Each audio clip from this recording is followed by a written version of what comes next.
Boa noite, meus amigos. Estamos aqui de volta. Como sempre, começamos esse programa invocando a Santíssima Virgem Maria, o Santo Padre Pio de Pietrelcina, para que roguem a Deus que nenhuma injustiça se cometa nesse programa.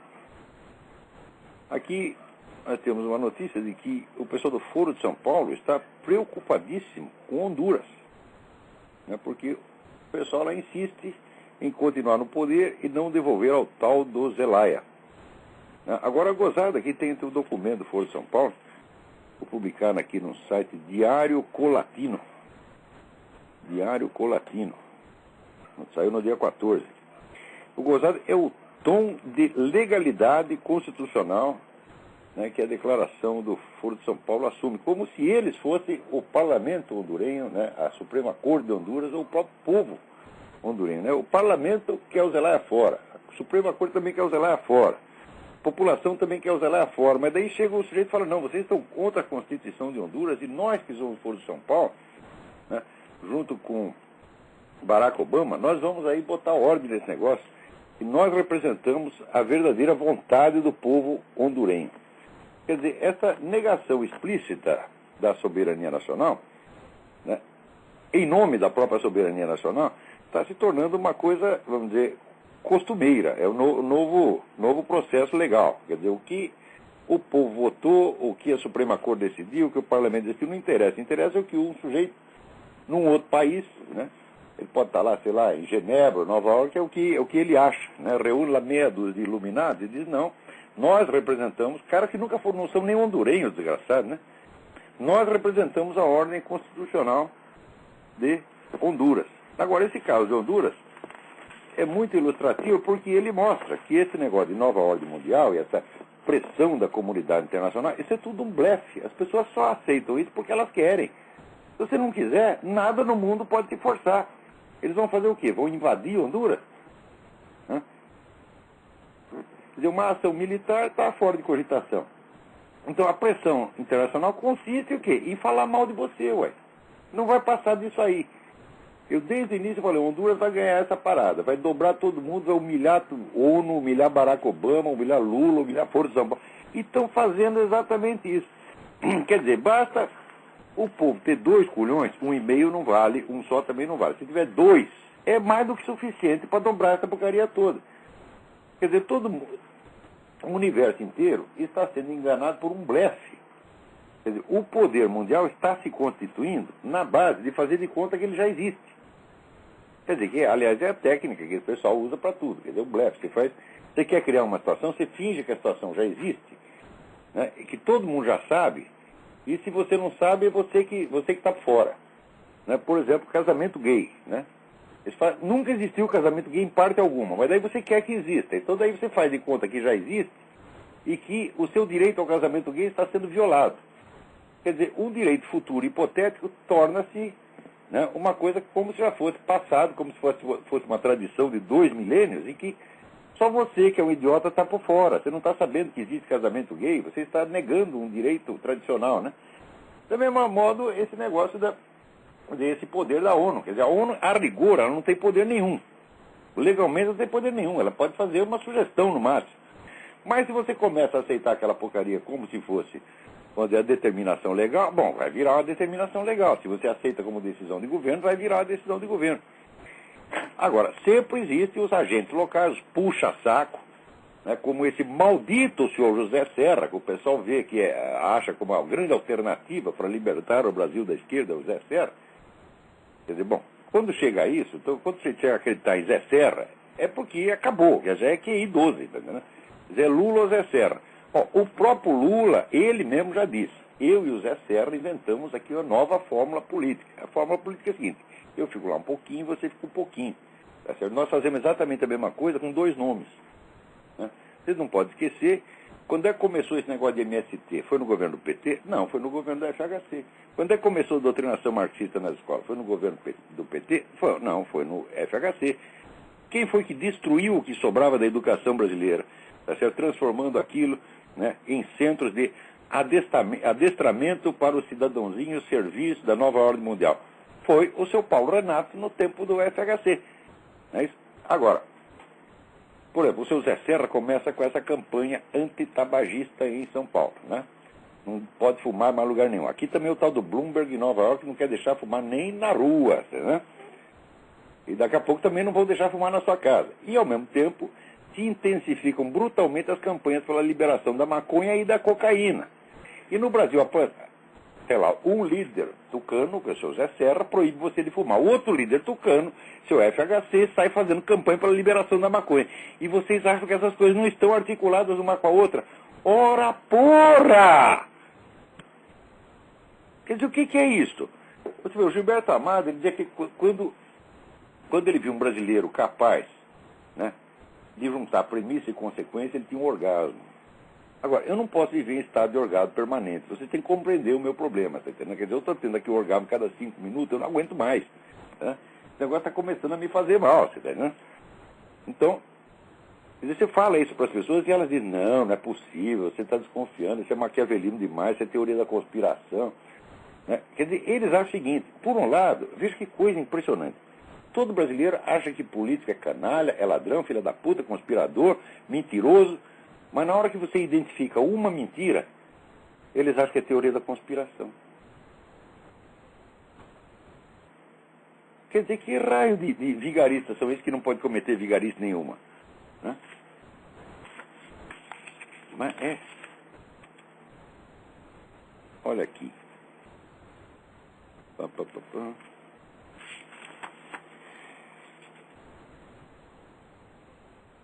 Olha aqui. Agora, por exemplo, no Brasil começou essa história de unificação das polícias militares. Você sabe o que é isso, né? É mais governo centralizado, quer dizer, a polícia vai ser federalizada. Veja que no tempo da ditadura militar, os caras fizeram isso. O que eles fizeram? Eles botavam um general de exército para ser o coordenador geral das polícias militares.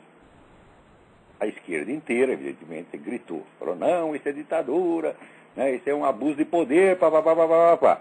Agora, eles querem fazer a mesma coisa. E ninguém reclama, evidentemente, né? Então, as desculpas são sempre as mesmas, né? Quer dizer, não, nós temos que aumentar a eficiência, nós temos que coordenar, temos que unificar, porque há certos problemas que transcendem a esfera estadual e só pode ser resolvido na escala federal. É gozado. Eu nunca vi o seguinte, se você tem um problema pequeno, né, porque a maneira de resolver o problema é ampliá-lo, meu Deus do céu. Esse é o raciocínio desse pessoal da nova ordem mundial. Não há problemas que não dá para resolver na escala local, então você precisa tratar deles em escala mundial. Né? É um negócio incrível, né? Quer dizer, por exemplo, eu estou sem dinheiro e tem mais 20 caras sem dinheiro. Eu digo, bom, então nós temos que somar as nossas dívidas, somar a nossa miséria, para ver se a gente consegue pagar tudo de uma vez. Quer dizer, é o raciocínio que ele é tão flagrantemente contrário ao bom senso, né? E a pessoa, para aceitar isso, precisa estar mesmo no miolo mole. Você vê o seguinte, por exemplo, se tem uma polícia municipal, tá certo? Por que ela precisa se articular com outras polícias para prender os bandidos que estão atuando naquela cidade? Em que você depende dos outros para você fazer isso? Não depende absolutamente nada. Porque se tivesse um monte de polícias municipais e elas agissem, acabava o banditismo. Agora, elas não conseguem agir no seu próprio local para resolver os seus próprios problemas em escala local. Então, agora nós vamos nos articular. E o que você vai fazer, vamos dizer, é aumentar a escala do problema. Você não consegue resolver nem em escala local, né? Por exemplo, se tem uma polícia municipal aqui, você quer que ela prenda apenas os bandidos que estão atuando naquela cidade. Não precisa prender os bandidos da cidade vizinha, do estado inteiro, etc, etc. Mas se ela não consegue nem prender aqueles que estão atuando na escala local, meu Deus do céu, para que você vai aumentar a escala? René Descartes, que não era burro, ele cometeu alguns erros, mas não era burro. Ele diz, quando você tem um problema grande, o que você faz? Você divide em vários problemas pequenos. Esses caras não, você tem vários problemas pequenos, o que você faz? Você soma todos os problemas. É. Tem alguém aí na linha, alguém quer falar aí, pode falar. Alô, quem é? Oi, professor, é Carlos Santos do Rio de Janeiro, tudo bem? Tudo bem. Professor, só para dar uma notícia de última hora, o Zelaya acaba de desembarcar e ele está se abrigando na Embaixada Brasileira no momento, numa articulação do Foro de São Paulo. Ele acabou de desembarcar, está chamando o povo e vai haver uma reunião da OEA. Isso demonstra o quanto eles são articulados e o quanto eles são perigosos. Agora o problema é o seguinte, eles não têm nenhum apoio dentro de Honduras. Os caras são capazes de invadir essa embaixada brasileira, tirar o cara de lá a tapa e botá-lo na cadeia, que é o que ele merece. E devia Tomara botar que tire. o brasileiro também por interferir na política interna, porque isso é obviamente uma intervenção estrangeira em Honduras. Honduras devia prender o embaixador brasileiro também, ou pelo menos mandá-lo de volta. Isso é caso para ruptura de relações imediatamente. Quer dizer, eles tomaram uma decisão de tirar o cara do poder. A decisão foi tomada pela Suprema Corte e pelo Parlamento. Não é isso? O que tem o governo brasileiro de interferir lá e botar o cara na embaixada? Ele vai ficar cercado. Na melhor das hipóteses, ele vai ficar cercado dessa embaixada, não vai poder botar o nariz para fora. Se botar, os caras comem ele vivo. Repito, Honduras vai ganhar essa parada. Reunião da OEA não significa nada. A OEA é um puteiro. Puteiro é um puteiro de propriedade do Foro de São Paulo. Tá certo? Dentro de Honduras, pelo menos, o pessoal já entendeu o que é a OEA. Já entendeu que não é para levar a sério. Professor, vamos torcer pela vitória do povo de Honduras e sabendo sempre o seguinte, o nome é Foro de São Paulo e Marco Aurélio Garcia Foro de São Paulo, tudo isso. Você tem toda a razão. Agora, eu estou falando isso há 16 anos, meu Deus do céu. Agora, é importante dar uma notícia dessa, e foi coincidente, o senhor foi profético aí. O que eu falei já como iniciou o programa falando disso, ele acabou de desembarcar lá, quer dizer, é uma coisa até meio profética, você podia adivinhar uns números. Uma feliz coincidência aí. Mas eu não fui profético, não. Quando eu falei do Foro de São Paulo, aquilo já estava acontecendo. Eu falei atrasado, meu Deus do céu. Porque o primeiro que estudou isso foi o Zé Carlos Graça Vargas, ele me deu as primeiras dicas, tá certo? Queria escrever um livro a respeito, mas depois não deu, porque eu estava mudando para Romênia. Não deu para escrever o livro. Quando eu voltei, o Zé Carlos Graça Vargas estava doente, daí não deu para escrever o porra do livro, né? Então o que eu fiz? Eu peguei aquele material que ele tinha me dado e comecei a falar daquilo. Mas nessa época o Foro de São Paulo já tinha 10 anos de atividade. Quer dizer, se eu fosse um cara profético, eu aceitaria o rótulo de profético. Mas um cara que conta uma coisa que já está acontecendo há 10 anos, não é profético. Agora, os outros, passados 20 anos, eles ainda não querem saber. Então, eu não sou profeta, sou apenas um sujeito que está contando a realidade. E agora, tem um bando de filha da puta, tá entendendo? Esses diretores de jornal do Brasil são tudo filha da puta. Todos mentirosos. Alguns são pagos pelo Foro de São Paulo e outros não. Dão o cu de graça, você está entendendo? Por Foro de São Paulo. Então, olha, todos vocês, diretor do Globo, diretor do Estadão, diretor da Folha, vocês são tudo um bando de filha da puta mentiroso. O senhor que compra o seu jornal está comprando merda e consumindo merda. Os consumidores deviam fazer um boicote, eles nunca mais vão comprar essa porcaria. Então, atenção, vocês que compram Globo, Estadão e Folha, nunca mais comprem, nunca mais deem um tostão para esses filhos das putas, tá entendendo? Porque eles só cedem à força. Portanto, o boicote funciona. Aqui nos Estados Unidos já se provou várias vezes. Essas grandes firmas de comunicação aqui estão tudo falindo. Você viu, o New York Times foi obrigado a arrendar metade do seu edifício. Veja que humilhação. Era assim, o maior jornal da América. Sabe que arrendar edifício para poder pagar as dívidas, o negócio está muito ruim e tem que falir mesmo, tem que ir para o buraco. O mundo será melhor quando o seu Otávio Frias estiver pedindo esmola na rua. Quando a família Marinho estiver pedindo esmola na rua. E quando essa turma do Estadão, que agora não sei quem mais manda no Estadão, quando eram os Mesquita não era assim. Porque os Mesquita eram gente boa, gente honesta, gente séria. Eles não estão mais no controle da empresa, eu não sei quem está. Deve ser um bom filho da puta mesmo, tá entendendo? Então, quando esses caras estiverem tudo pedindo esmola na rua, quando eles perderem tudo que tem, o mundo estará melhor. Vocês têm que lutar para fechar essa porcaria. São organizações criminosas que estão aí atuando como serviço de informação, contra-informação e desinformação, a serviço do Foro de São Paulo, a serviço do narcotráfico continental, estão todos comprometidos com isso.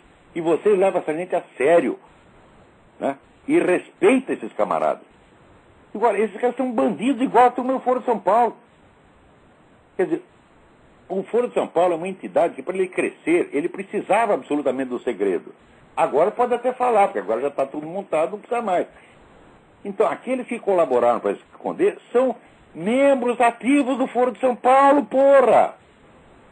É claro que você não vai encontrar, vamos dizer, um registro oficial. Se Otávio Frias é membro do Foro de São Paulo, porque nada tem registro oficial. Organizações criminosas não têm registro oficial. Mas eu estou acusando formalmente todos esses de ter escondido propositadamente.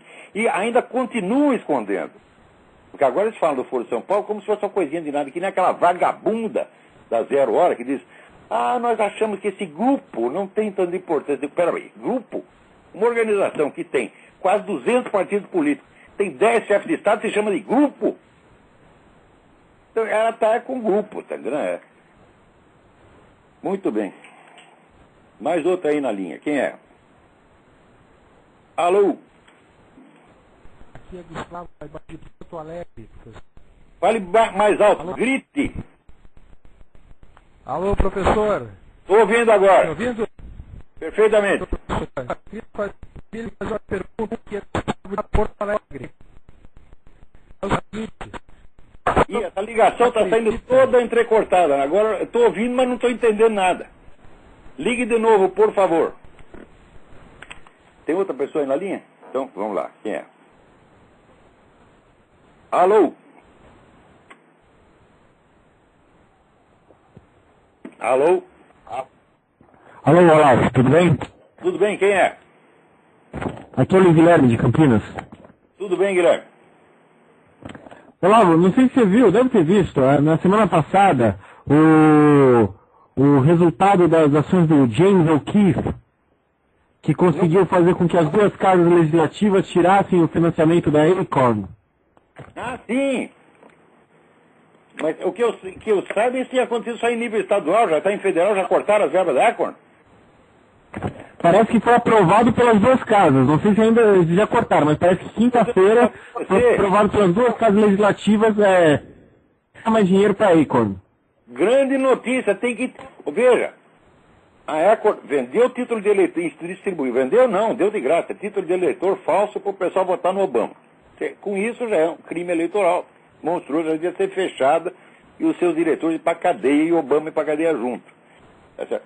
No segundo dia de governo, o Obama liberou uma verba de 5 bilhões, é bilhões com B de bunda, não é milhões não, tá?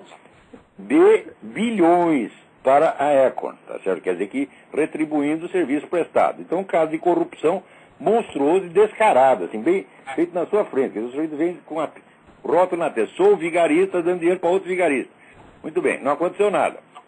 Daí apareceu esse negócio da gravação, o sujeito funcionário da Acorn, explicando a uma cafetina como é que ela obtinha verbas federais para financiar o seu bordel. E o serviço prestado pela Acorn. E agora a Acorn está metida em assassinato, em prostituição infantil, é um negócio, é uma organização criminosa, perto da qual, rapaz, a máfia é a congregação mariana. Entendeu? E essa é a turminha do Obama. O Obama cresceu junto com a Acorn fez ele, porra. Ele trabalhou lá, ele deu curso lá, ensinou os caras a fazer toda essa merda. Tá certo? Então agora, estava essa discussão. Não se pode, pelo menos tem que caçar o dinheiro dela, tem que cortar, fechar a torneira. Agora, não é só fechar a torneira, tem que pegar de volta o dinheiro que eles levaram. Até o último tostão. E botar o filho das putas na cadeia. Mas, Olavo, o James, quem montou esse vídeo aí, quem montou essa arapuca aí pra Acorn, foi um videomaker aí cristão chamado James O'Keefe. Inclusive ele fala que ele admira muito Chesterton. Ele levou uma amiga, eles fingindo de cafetão e ela de prostituta, e os caras deram dica de como fazer tráfico internacional de mulheres, conseguir fazer prostituição infantil. Eles entendem disso. Eu lembro como é que começou. Quer dizer, os caras pegaram eles como é que diz? Gravaram a conversa quando os caras não estavam sabendo. Tá certo? Daí o que aconteceu? Veja que coisa. Aqui tem um negócio chamado entrapment. Entrapment é se a polícia ou a autoridade força o sujeito a fazer uma coisa ilegal que ele não quer fazer. Daí a grande mídia aqui ficou dizendo assim, que o O'Keefe tinha feito entrapment. Só porque ele foi lá e gravou a conversa sem os caras saberem, isso é entrapment. Quer dizer, a grande mídia está assumindo a defesa desses filhos das putas. É um negócio incrível, mas não vai adiantar, não. Aqui que o primeiro que tinha cortado a verba foi o governador louisiano, o Bob Jindal, né, que é o governador mais conservador que tem aqui. Veja como é que é as coisas. O cara mais conservador é um índio. Né? E ele foi o primeiro que cortou a verba da Acorn, né? Então é isso aí. Vamos lá. Olavo, só para dizer que faltavam uns caras como esse O'Keefe no Brasil. Obrigado pelo espaço aí, tenha uma boa noite e um abraço para sua família também. Conversa desse filho das putas. Mas você grava também não acontece nada, né? quando teve aquele caso do prefeito lá de Santo André, né, não gravaram a conversa do Luiz Eduardo Greenhalgh, dizendo que precisava pressionar a testemunha e tudo mais. Porra, o que aconteceu? O Luiz Eduardo Greenhalgh está lá, né, belo e fagueiro, tá certo? Merecia um pontapé no meio do cu, tá certo? Uma vez ele veio com umas ameaças em cima do Mídia Sem Máscara, nós mandamos, vai a merda você, rapaz. Vão processar você. Processa, desgraçado. Eu vou lá, prova a verdade de tudo que você está falando, e você é que se ferra no fim. Você vai ter medo desse bunda, esse cara que andava com segurança armada de metralhadora, né? Que era um sujeito maluco chamado Pedro Lobo. Pedro Lobo não batia os pinos. E o Luiz Eduardo Greenhalgh era meu vizinho lá em São Paulo. E, né, por exemplo, Pedro Lobo abriu a pasta para mostrar a metralhadora para os meus filhos. E o Luiz Eduardo Greenhalgh andava com esse cara velho, pode vir com metralhadora e tudo, rapaz.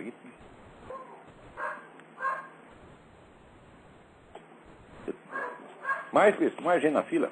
Então vamos lá. Alô, professor. Alô? Alô. É o Porto Alegre, tá me ouvindo, professor? Puta, essa ligação Alô? é uma droga, rapaz, eu não estou entendendo nada do que você está falando. Alô, professor. Isso. Professor. Não é que a voz seja baixa, está entrecortada. Você fala uma palavra, a palavra seguinte some. É possível pensar em educação no Brasil? Não dá para ouvir o que você está falando. Não ligue pelo Skype não funciona.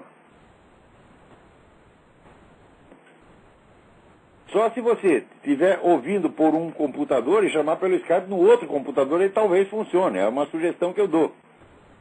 Mas todo mundo que liga pelo Skype dá essa droga aí. Agora, aqui, uns dias atrás, né? Lembra quando mataram aquele médico abortista, né? O sujeito que matou o médico abortista era um maluco. Era um cara assim, comprovadamente doente mental. Mas todo mundo, é crime de ódio, é uma campanha de morticínio, né? Tá, mataram um, já é um morticínio. Agora, outro dia, mataram na rua um militante antiabortista que estava com cartaz antiabortista, e o sujeito ainda gritou que o cartaz era imoral, que as crianças não podiam ver, e pumba, deu 2 tiros no velho que estava lá com o cartaz. Então, isso é manifestamente um crime de ódio. Não houve uma palavra a respeito de crime de ódio em toda a mídia. E até o Barack Obama diz, nós lamentamos a morte, etc, etc. Então, isso aí, quer dizer, se você mata um cara porque você tem raiva da campanha que ele está fazendo, isso não é crime de ódio. E não é uma campanha, não é uma articulação, né? Quer dizer, assim, é um negócio de 2 pesos, 2 medidas, assim, descarado. Eles nem tentam mais mostrar, nem tentam mais disfarçar. Quer dizer, agora você vai chamar isso de mídia, de jornalismo, mas não. Né? Isso aí são serviços de desinformação trabalhando para a esquerda internacional. É só isso. Quer dizer, a confiabilidade desse pessoal é a mesma confiabilidade da KGB. Agora, aqui tem muita gente que já se tocou disso. Né? Aqui a credibilidade da grande mídia está indo para o brejo, o pessoal só acredita em coisa que está na internet. Como, por exemplo, o WordNet dele, o pessoal acredita. O WordNet dele tem cada vez mais leitores, cada vez mais visitantes, e o New York Times e CNN tem cada vez menos. Agora, a coisa mais linda da semana foi o Lula dizendo, né? Que bom, agora nós finalmente vamos ter uma eleição que só tem candidato de esquerda. Eu digo, puta que pariu. Como é que é? O cara está contente com um sorriso daqui, achando isso lindo, maravilhoso. E, olha, na União Soviética só tinha candidato de esquerda. Na China comunista só tinha candidato de esquerda. Em Cuba só tem candidato de esquerda. Eu nunca quis, vamos dizer, que todos os candidatos de esquerda fossem excluídos. Se tivesse uma eleição só sem candidato de direita, ia achar uma merda. Mas isso não aconteceu, meu filho, nem durante a ditadura. Durante a ditadura você tinha candidato que não tinha chance, como o doutor Ulisses Guimarães. O homem sempre foi da esquerda. Tá certo? E o próprio Tancredo Neves, que é um cara que sempre foi, vamos dizer, do esquema getulista. Tudo isso aconteceu, era o que? Era a ditadura, porra. Na ditadura estava cheio de esquerdista e de comunista no parlamento. Tá certo? E as universidades, né, e os meios culturais já eram dominados pela esquerda naquele tempo. Ontem eu estava lendo um livro aqui, Patrulhas Ideológicas, da Heloísa Buarque de Holanda. O livro foi publicado em 1980. Né? Então, mostra ali os caras que estavam reclamando, com o Carlos Diegues, né, estava reclamando contra a atividade de censura exercida pelo pessoal da esquerda contra gente da própria esquerda. Eles faziam isso no tempo da ditadura, porra. Né? Então, muito bem, o que é o normal? O normal é você ter direita e você ter esquerda, porra. Isso aqui é democracia. Agora, se é para todo mundo ser de um lado, não precisa de democracia nenhuma. Só que o Lula está mentindo, porque essa não foi a primeira eleição que aconteceu. Isso em 2002, quem eram os candidatos? Ele, Zé Serra, Ciro Gomes e Antony Garotinho. Era tudo esquerdista. O debate era assim: eu sou mais esquerdista que você, eu represento a verdadeira esquerda, você não. Né? Até cada um tentando mostrar lá a sua folha de serviço prestado e mostrar assim, aquela campeonato de puxação de saco da esquerda. Isso foi a eleição de 2002.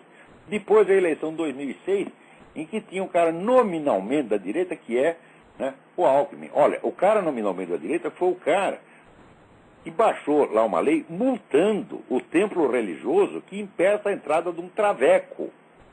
Então chega o traveco para tomar a comunhão. Se o padre não der comunhão para o traveco está lá de gozação, você está entendendo? O padre tem que dar a comunhão, porque senão ele é multado. Isso que inventou foi esse filho da puta chamado Alckmin.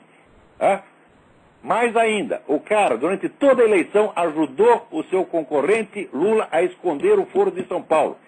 Esse Alckmin é um criminoso. Ele está enganando todos vocês. Isso aí não é candidatura de direita, coisíssima nenhuma. Ele foi lá servir de sparring. E ele que aparece na minha frente, eu digo isso na cara dele: você é um mentiroso, você sabia tudo a respeito do Foro de São Paulo. Como o Zé Serra, na eleição anterior, também sabia. E na eleição seguinte também sabia. Por que eu sei que ele sabia? Eu entreguei toda a documentação para um assessor sócio dele, que eu não posso dar o nome aqui. Mas se me encher o saco, eu dou. Que entregou tudo na mão do Zé Serra, e o Zé Serra não quis falar. Daí eu falei pro cara: por que ele não falou? Daí ele falou: sabe qual é o problema do Zé Serra? O problema do Zé Serra é o Zé Serra. Você está entendendo? Então, ou é um cúmplice, ou é um cagão completo que é cúmplice também. Então você quer que eu respeite essas pessoas? Ora, político sempre mente, finge, é hipócrita, etc. Mas tem um limite, gente. Uma coisa do tamanho do Foro de São Paulo, que todo mundo já sabe, você não tem o direito de fazer de conta que não sabe. Quer dizer, é claro que essa ocultação é uma coisa criminosa. Agora, tá aí as nossas Forças Armadas. Forças Armadas são cúmplices da ocultação. Você viu algum general falando de Foro de São Paulo em público? Você viu algum general dizendo: aqui, agora estou recebendo uma informação que alguém entregou a documentação direto do todo do Foro de São Paulo na mão do Alckmin, na mão do filho da puta. E ele escondeu do eleitorado inteiro. Quem oculta o crime, sabendo o crime, uma pessoa, vamos dizer, um homem público que oculta o crime, sabendo o crime, é criminoso. Isso é, a lei brasileira é muito clara. O Foro de São Paulo é um monstruoso concurso de crimes. E aqueles que ajudam a esconder são cúmplices. Seu Alckmin é um criminoso, como a turma do PT, igualzinho. Então, isso foi a eleição de 2002, foi a eleição de 2006. Pronto, é aí o que você tem, porra. E agora, 2010 vai ser a mesma coisa. Talvez eles até falem do Foro de São Paulo, como se fosse um clube de amigos. Agora, nos discursos do Lula, está tudo quando o Lula confessou a intervenção direta do Foro de São Paulo para criar o Hugo Chávez e mantê-lo no poder, num discurso oficial que está reproduzido no site da Presidência da República, nenhum único jornal citou isso. Você vai dizer que é coincidência, é incompetência? Não, isso é ocultação proposital, isso é crime, minha gente.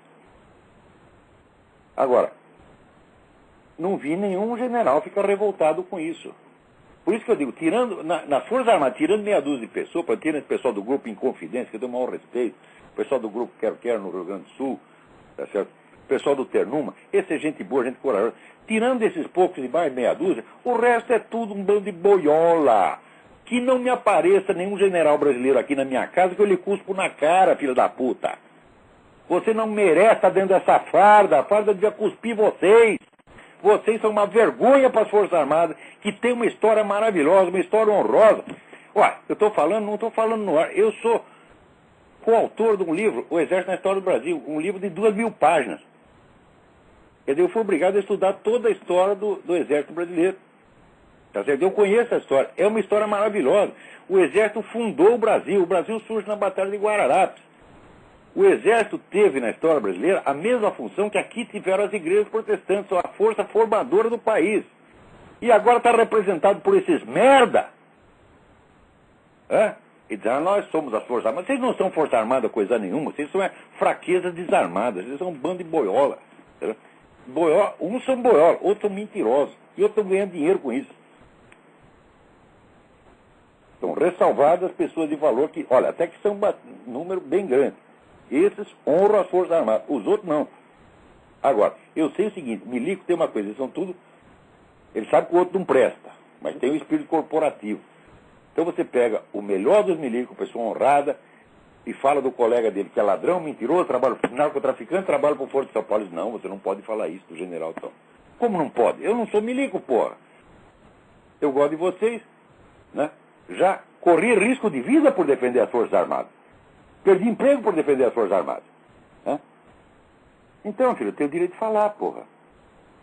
Porque nós, a nação inteira, contava com a honra das Forças Armadas. E vocês a jogaram na privada. Calando sobre esse negócio de São Paulo e Foro de São Paulo e consentindo em trabalhar para esses filhos das putas. Não só trabalhar, mas puxar o saco deles. Os caras me deram a medalha lá medalha do pacificador, muito honrado. Só que é o seguinte, né? Também deram a medalha para Zé Genuíno, para Dilma Rousseff, etc, etc. Então, vocês me deram a medalha e cuspiram em cima, porra. Você quer dizer que, meu filho, eu não valo nada, mas eu comparo com a Dilma Rousseff, eu sou São Francisco de Assis. Eu sou Moisés. Você está entendendo? Dessa Dilma Rousseff, o pessoal conta, mas ela é mulher braba, todo mundo tem medo dela. Ela quer aparecer na minha frente. Vem gritar comigo. Quiser me pôr na cadeia? Pô, na cadeia eu me sinto mais seguro do que perto dela, pô. A gente anda perto da gente, tem que tomar conta com a carteira, né? Cuidar com as mãos nas duas bundas para segurar a carteira. Né?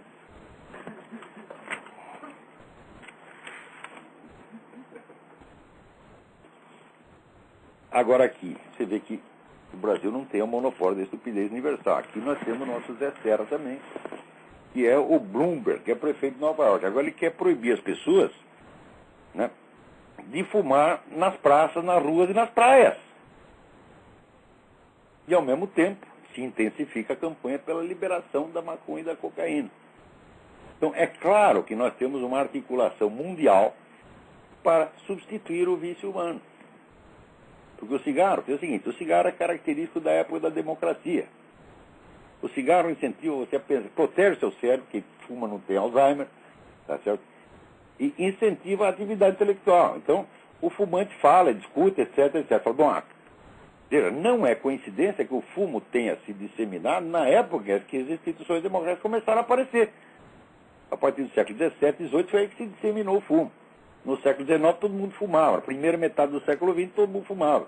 Mas você vê lá o pessoal no julgamento de Nuremberg, está todo mundo puf, puf, puf. Né? Então, o fumo é o vício da era democrática. A era democrática está acabando, meu filho. Então agora eles querem trocar o vício para ficar todo mundo idiota. Vai ficar todo mundo odara, né? As discussões públicas, né? Vai ser assim, sorvete na testa, porra.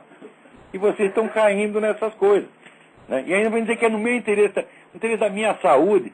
Eu digo, mas você acha que eu vou entregar minha saúde na mão do Zé Serra ou do Bloomberg? Mas tu é doido, porra! Quer dizer, esses médicos têm que aprender. Olha, médico tem que ser policiado. Eu fui editor da revista médica, eu vi cada horror. Para você encontrar um sujeito que teve essa mais mínima ideia do que era um trabalho científico, era um osso. Tinha dois ou três autores que colaboraram com a revista que eu achava gente muito séria. O doutor Carlos da Silva Lacaze, era um homem sério. Mas a maioria era um bando de picareta. O laboratório chegava lá, dava o dinheiro pro cara, ele escrevia qualquer coisa, tipo, remédio tal, né? Cura hemorroida. Ia dar hemorroida pela sua cabeça, porra. Mas é assim que os caras funcionam. Quer dizer, agora a classe médica hoje quer mandar. Quer dizer, esse pessoal do movimento revolucionário conseguiu corromper os médicos e fazer. Né? Agora os médicos querem ser parte do sistema. Antigamente o médico era um sujeito que você consultava um, consultava outro, e você seguia aquele que lhe parecia o mais razoável. Né? Agora não, agora o médico é um poder. Ele diz o que você pode comer, se você pode fumar, se não pode. Tá certo? Eu vejo o bando desses filhos das putas que escreve para dizer que maconha não faz mal e que o cigarro vai matar você.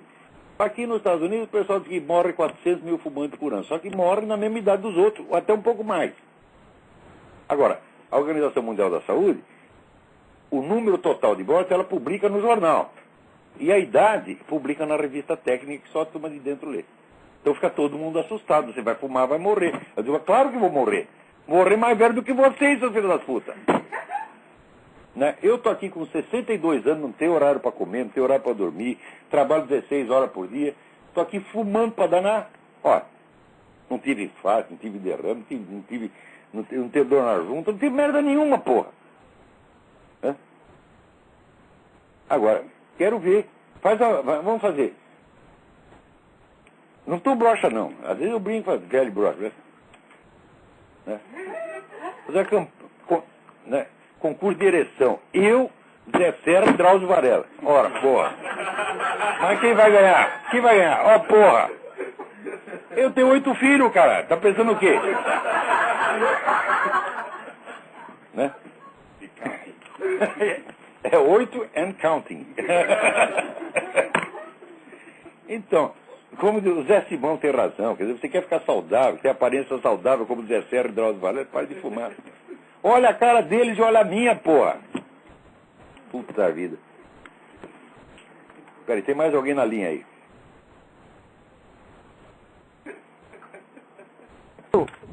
Alô? Alô? Alô? Olavo, professor? Eu? Tudo bem? Tá me ouvindo? Tudo bom? Fernando aqui do Rio de Janeiro. Fernando, tudo bem? Tudo bem. O senhor está falando dessa questão da proibição do fumo e da liberação da maconha. A gente sabe que tudo isso vem através de leis, é feito através do direito. Eu queria relacionar isso com aquele seu vídeo que o senhor botou no seminário sobre o absolutismo, né, como uma revolução. A partir dali, o direito também não se transforma num instrumento de revolução? Não tenha a menor dúvida. É exatamente isso que acontece. Você veja, já no século XX, esse processo da revolução através da lei, ele já se tornou claramente consciente. Isso virou uma estratégia consciente a partir da década de 30. Você leia o livro do Hermann Rauschning, que se chama Warning to the West. O Hermann Rauschning, era um militante nazista. Se tornou um cara importante no partido e virou governador de uma província. Daí, a hora que ele percebeu a merda que ele tinha se metido, ele largou tudo aquilo, fugiu para a Inglaterra e escreveu um livro mostrando como era a estratégia nazista. E um dos elementos era isso. Eles tinham chegado à conclusão que o Estado moderno é complexo demais para que você possa fazer uma revolução na base insurrecional. As insurreições não eram mais possíveis. O Estado estava demasiado organizado e demasiado armado e tinha demasiado controle sobre a vida dos cidadãos. Então só é possível a revolução por cima através da legislação. Isso na década de 30, está tudo explicado lá. Ao mesmo tempo, o próprio Stalin já tinha entendido isto. Quer dizer, eu estou estudando os negócios agora, quer dizer, que como é a origem dessa estratégia, vamos dizer, por impregnação pacífica, que os caras vão ocupando espaço. O estratégia que a gente chama de Gramsciano. E já descobri que isso existia 20 anos antes do pessoal vir falar em Gramsci. O Stalin já estava fazendo tudo isso. Porque também já tinha entendido isso. Não é possível insurreição como nós fizemos na Rússia. Nós temos é que tomar o Estado por dentro. Nós vamos tomando todas as instituições e daí, através da legislação, você vai mudando e vai, né, a piroca monumental, piroca universal, vai devagarinho, né? E pronto, quando já chegou no seu cérebro, né, você fica que nem o macaquinho da piada, as bolas, né? Já pus as bolas, vai dizer, a bola do olho está saindo. Quando está saindo a bola do olho, daí você diz assim, eu acho que algo está acontecendo. Exatamente assim que está acontecendo. Eu estou perplexo, porque... Não, o que me deixa perplexo é que os caras falam tudo isso, porque vigaristas está aí para fazer vigarice, o homem mau está aí para fazer maldade, né? O diabo está aí para fazer diabolice. Agora, por que as vítimas têm que ser tão idiota, pô? É só isso que me espanta. eu estava lendo aquele livro do Juvenal, sobre a história do poder, né? E é muito claro que, por exemplo, o rei medieval e o direito medieval, o rei medieval ele era um juiz, né? Ele aplicava o direito que existia. Existia, que era igual para todo mundo, tá vendo? Ele não criava um direito novo. Soberana. Ele tem autoridade relativa. Você vê, nem o proprietário de terra, nem o senhor feudal tem autoridade soberana. A propriedade da terra naquela época era relativa, ele tinha que administrar bem. Senão os outros tomavam. Ou seja, se o senhor feudal tem uma mais extensão de terra, está lá num plantão, está todo mundo morrendo de fome. Os outros senhores feudais se reúnem e falam, vamos tomar desse filho da puta, porque senão vai morrer todo mundo de fome. Quer dizer, você vê que é um princípio, quer dizer, a propriedade da terra não era absoluta nessa, nem mesmo a propriedade da terra. Né? Agora... E eu acho que, não sei se o senhor concorda que um dos motivos da superioridade da civilização anglo-americana foi justamente a existência da common law, que preservou muito desses conceitos medievais de propriedade. Claro, e aqui, você vê como é a unidade territorial aqui, chama-se county, é o condado. Então, o que é condado? É um negócio administrado por um conde. Não tem conde nenhum na América, mas a estrutura jurídica ainda é a mesma. Isso. E foi isso que mesmo que permitiu esse grande progresso, não só da Inglaterra, como dos Estados Unidos. Sim, sim. Agora, quando vem o Estado moderno, os caras querem reescrever tudo. Vira engenharia social. É uma modalidade de direito para servir às suas ambições revolucionárias. Só que a revolução... Veja, a história dos últimos 400 anos é a história do movimento revolucionário crescendo e destruindo-se a si mesmo. Ele cresce comendo-se a si próprio. Então, as monarquias, né, nacionais foram, vamos dizer, a criação de um processo revolucionário. 200 anos depois vem a outra revolução e acaba com eles todos. E depois vem outra revolução contra a outra revolução anterior. Como na Rússia, tem a revolução de 1905, depois tem a de 17. É isso. Tá bom, professor. Muito obrigado. Fica com Deus. Obrigado, eu. Você vê, a revolução de 1905, a revolução dita democrática, ela já tinha todas essas ideias que mais tarde, né, seriam entendidas como marxismo cultural. Por exemplo, eles tinham a ideia feminista. E isso foi uma das coisas que os destruiu. Por quê? Os caras achavam que eles deviam encher o exército de mulher. Então, a guarda presidencial do seu Kerensky era toda constituída de mulheres.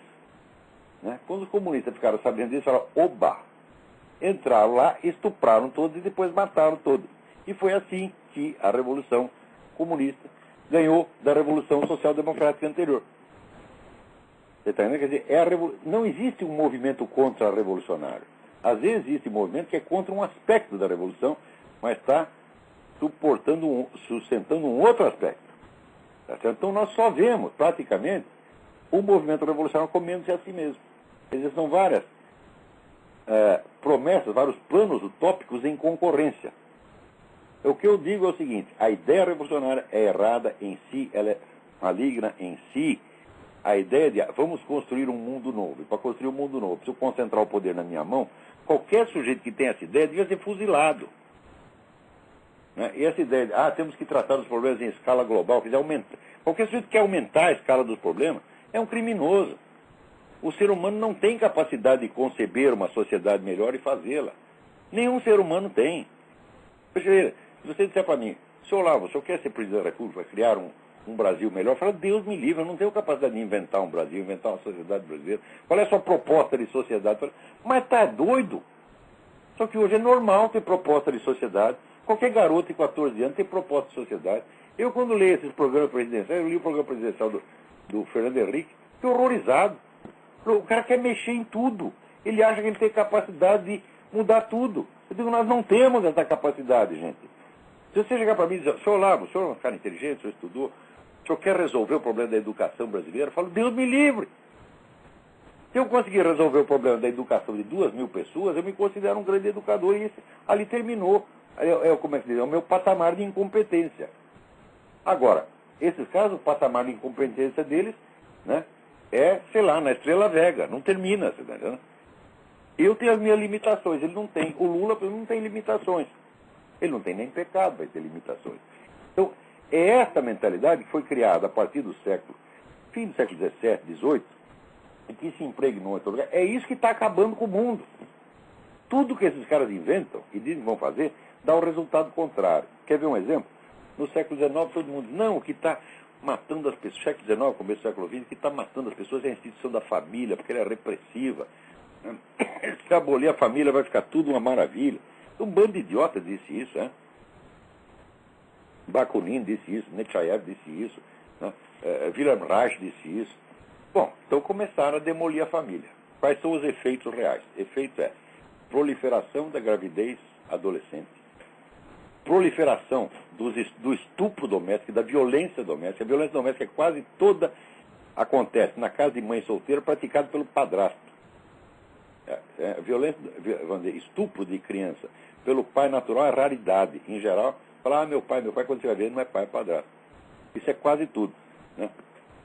Proliferação da delinquência infanto-juvenil, narcotráfico, ou seja, um morticínio, uma quantidade de sofrimento monstruosa. Está aqui a sua utopia. Você não queria utopia, todo mundo trepando todo mundo, ia ser uma delícia, a gente ia trepar no meio da praça. E trepando nada, eles estão se matando uns aos outros, porra. Tudo que eles inventam, né? Então, dizer, nós temos que fazer educação sexual nas escolas, porque daí isso aí vai diminuir o número de gravidez adolescente. Meta a educação sexual, o número de gravidez adolescente multiplicou por 1000. E assim por diante. Nós temos que fazer a política de redução de danos para diminuir o consumo de drogas. Pô, redução de danos é você dar a droga para o cara. O número de drogados se centuplicou. O Brasil é o país adotou redução de danos, né? Veja, por toda parte o consumo de droga está diminuindo, o pessoal está reprimindo. No Brasil não está aumentando. Esses caras sempre falam o contrário da verdade. Vai, quem está na linha aí? Alô, é Daniel. Daniel, tudo bem? Oi, eu queria perguntar sobre a sua biografia, quais são as circunstâncias que levam um comunista a dar uma virada ideológica radical para a direita, como aconteceu com o senhor? Eu não dei virada radical para a direita coisíssima nenhuma. Eu simplesmente saí do partido porque estava de saco cheio de ver sacanagem. E daí fui para casa pensar. Fiquei 30 anos pensando lá, cheguei a umas conclusões. Você passou para a direita? Eu digo, mas qual direita, porra? Só se for a minha direita. Quer dizer, eu tenho a minha direita do meu jeito. Agora, não tem partido, não tem organização, não tem ideologia, não tem merda nenhuma. Né? Agora, os caras, veja, esse pessoal da esquerda, eles pensam só coletivamente. Então, o que um sujeito pensa está sempre encaixado dentro daquelas assembleias, daquelas coisas. E eles imaginam que todo mundo é igual a eles. Então, se o senhor Olavo está dizendo isso, ele deve estar dizendo em nome de um grupo, de uma associação, ele tem gente por trás. Quem precisa de gente por trás é eles, que são todos viados, tá entendendo? Eu não preciso de ninguém por trás. E não tem ninguém por trás. Se vier um sujeito por trás, eu vou sair. Ou eu saio. Se for fraquinho, eu bato nele. Se for forte, eu saio correndo. Então, não tem nada por trás. Agora, eu saí ali da esquerda porque eu vi a sacanagem. Eu vi até o sujeito que me convidou para entrar na esquerda, né? Ele mesmo, depois fizeram tanta sacanagem com ele, mas tanta, e pior, eu ajudei a fazer a sacanagem, né? Eu ajudei a sacanear o sujeito que era o cara que me convidou para entrar lá dentro. E daí eu vi e falo, porra, eu sou um bom filho da puta, é? Só que é o seguinte, aqui dentro a gente é obrigado a ser filho da puta, é normal ser filho da puta, então eu não posso ficar aqui. Porque já me obrigaram a fazer essa, depois vou obrigado a fazer outra, daqui a pouco estou eu vendendo minha mãe, pondo minhas filhas na prostituição, tudo que o partido mandou. Foi só isso, foi um problema moral, não ideológico. Então está explicado aí. Né? Da direita, na droite c'est moi, só tem eu. Não tem ninguém na direita. Tem um puto num direitista no Brasil. Espera, tem mais alguém aí na linha. Vamos lá. Quem é? Boa noite, professor. Alô? Boa noite, tudo bem? Tem dois falando ao mesmo tempo, pô. Ah, meu Deus. Quem que vai falar primeiro aí? Pode falar. Professor, eu queria saber o seguinte. Na sua opinião, eu estou lendo o livro do Ludwig von Mises, Intervencionismo. Quais seriam os 10 títulos mais apropriados para mim despertar o meu conhecimento sobre o que está acontecendo na América Latina e em geral? Bom, sobre a América, tem um livro que você precisa ler urgentemente, que é o livro do Robert Chandler, que chama Shadow World, Mundo das Sombras. Esse não deixe de ler de jeito nenhum, para você entender qual é a posição do Brasil dentro da estratégia comunista mundial. O Brasil é um dos aliados principais da Rússia e da China nesse negócio. Ao ponto... O senhor viu que apareceu aqui no Terra já, inclusive apareceu na TV agora, que o Zelaya está na embaixada brasileira agora, lá em Honduras? Pois é. O que o Brasil tem a ver com o problema interno de Honduras? Olha, tomaram os caras cerquem essa embaixada, né, manda o embaixador pra puta que eu pariu e leva o Zelaya pra cadeia. É isso que eles têm que fazer, porque isso aí é uma intervenção estrangeira descarada. Agora, você vai dizer o seguinte: a Suprema Corte decidiu o negócio, o Parlamento decidiu o negócio, o povo decidiu o negócio. Agora, o representante da ordem constitucional hondurenha é o seu Luiz Antônio Lula da Silva. Ele fala pelo povo hondurenho. Lê aqui, Luiz Antônio, Luiz Inácio. Luiz Inácio. Olha, eu estou ficando gagado. Professor, aqui. além desse mundo das sombras, qual mais o senhor indica?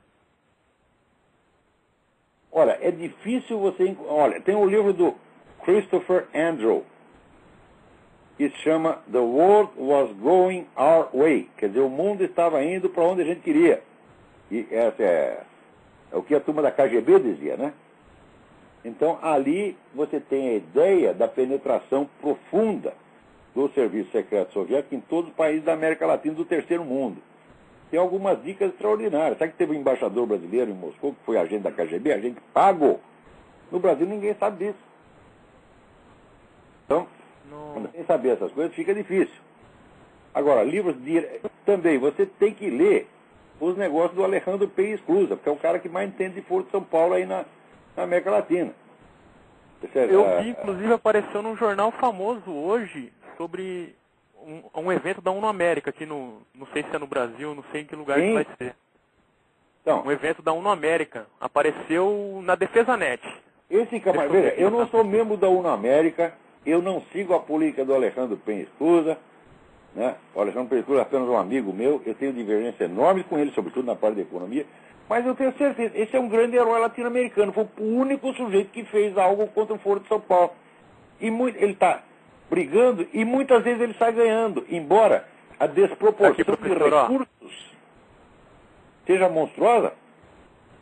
Então, outro livro que você tem que ler é o livro do Heitor de Paula, que se chama O Eixo do Mal Latino-Americano. O Heitor de Paula, eu tenho muito orgulho de ter sido eu que descobriu esse grande analista da política, né? Então, botei o cara em circulação e cada coisa que ele escreve, eu fico mais contente de ter. O primeiro lugar que ele escreveu foi no Mídia Sem Máscara. E esse livro é absolutamente indispensável. Então, eu não dei uma lista de 10, mas dei alguns. Não, mas já Agora, dá pra... acompanhe o site da Graça Salgueiro, Nota Latina. A Graça Salgueiro é uma psicóloga aposentada da Prefeitura do Recife. Ela não tem recurso, não tem ninguém, também não tem ninguém por trás. Era só isso que eu queria saber, senão vai ficar meio caro o telefone. Mas continua falando aí, professor. Um abraço, viu? Tá bom, continua ouvindo aí que não deixe de acompanhar o site da Graça Salgueiro, que é melhor, ainda é a melhor fonte de informação sobre o que acontece na América Latina.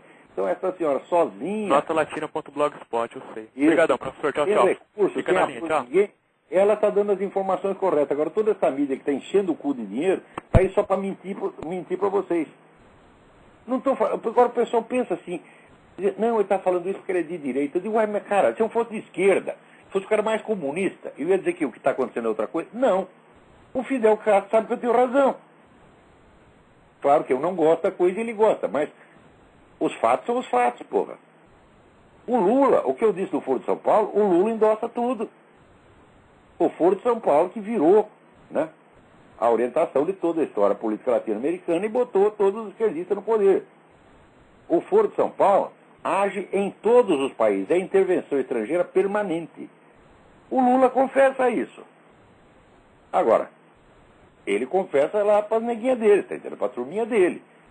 Agora, sair em público, sair nos grandes jornais, não pode. Então, você sabe que tem, né? O Lula, ele não tem muito controle verbal, ele fala as coisas, né? E daí tem os assessores que estão lá para, né, sanear as palavras do Lula, né? Então tem umas coisas que ele fala só para a turminha de fora, só para a turminha de dentro. Os de fora não pode saber. Agora, olha aqui que coisa extraordinária. Na Inglaterra, tem um casal que é dono de um hotel, e dentro do hotel surgiu uma discussão sobre religião. Tinha lá os muçulmanos defendendo o Islã, e eles começaram a defender o cristianismo. Né? Daí o cara do Islã achou que aquilo é altamente ofensivo. Porque se você coloca em dúvida, por exemplo, a autenticidade da revelação cristã, bom, isso é apenas uma opinião que você tem. Não é isso? Ninguém vai te prender, ninguém vai te bater por causa disso. Agora, acontece que a lei islâmica é lei religiosa e é lei civil ao mesmo tempo. Então, no país islâmico, se você colocar aquele em dúvida, você vai pra cana. O que faz o muçulmano na Inglaterra? Ele age como se a lei islâmica já estivesse em vigor na Inglaterra. E daí acaba ficando em vigor mesmo. Resultado, prenderam o dono do hotel e a mulher dele porque ele estava discutindo a favor do cristianismo e contra o Islã. Agora, lá tem o seguinte, asseguro para vocês, o príncipe Charles é o maior agente islamizante que tem no mundo. Ele esteve anos a fio sob orientação de um cidadão chamado Martin Lings, que era o líder da Tariq, Organização Esotérica Islâmica, e a relação de um discípulo com o seu sheikh, que é o equivalente de guru, é a relação de obediência integral. Então isso quer dizer que a cabeça do príncipe Charles é a cabeça do Martin Lings. Então o príncipe Charles está lá, ele é um enclave, ele é um agente islâmico dentro do governo britânico. Mas acima do governo britânico, né? A monarquia britânica está acima do governo. Tá certo? E o processo, vamos dizer, de implantação da lei islâmica na Inglaterra está avançadíssimo. Então, por exemplo, o reconhecimento dos casamentos poligâmicos. Se o sujeito é muçulmano, ele tem direito à pensão alimentícia. Todo inglês tem para uma mulher. Se você é muçulmano, você pode ter para 4. Agora, se chegar um cara, eu não sou muçulmano, mas eu tenho 4 mulheres. Não, você está na ilegalidade. Então você está dando um direito especial para os caras. Né? E pior, a pensão não é entregue para as mulheres, é entregue na mão do cara. É que nem no Brasil. Agora tem a Bolsa Bandido. Você comete um crime, vai lá, mata um sujeito. Mata um pai de família. Daí você vai para a cana. Daí o governo brasileiro vai se incumbir de dar uma pensão para sua mulher e seus filhos para que eles não passem necessidade. Agora, a família da vítima quis ser rueda, né? Então, note bem. Na profecia de La Salette, Nossa Senhora disse, e a partir do ano, ela datou mais ou menos 1860 e pouco, ia começar a transformação no mundo no qual o crime e a maldade iriam governar. O crime estaria no poder. Não haveria mais nenhum senso de justiça, senso de ordem, senso de dever, de liberdade, direito, nada. O crime estaria no poder. Isso já está acontecendo, gente.